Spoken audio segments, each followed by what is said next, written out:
Welcome to the Super Duper Digital Library. This is the Memory mode in the Fun Deck interface. In the top left corner of the screen, you will see the Modes button. Select Memory. Now you can pick the number of cards you would like to appear in the grid. This number ranges from 4 to 24. You also have the option to expand cards after each answer.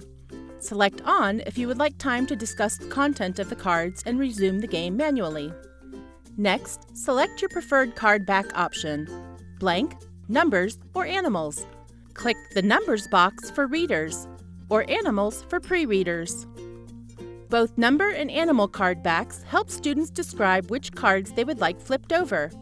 This is ideal for students who do not have remote control of the screen. Select Next. The Random Cards button will pick cards to be displayed for you, like a shuffled deck. The Pick Cards button prompts you to select cards that will be presented during the game.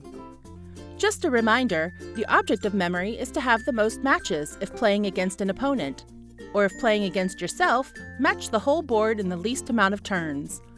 At any point, click the New Game button in the bottom right corner of the screen to return to the memory menu and start a new game. Thank you for being a Super Duper customer.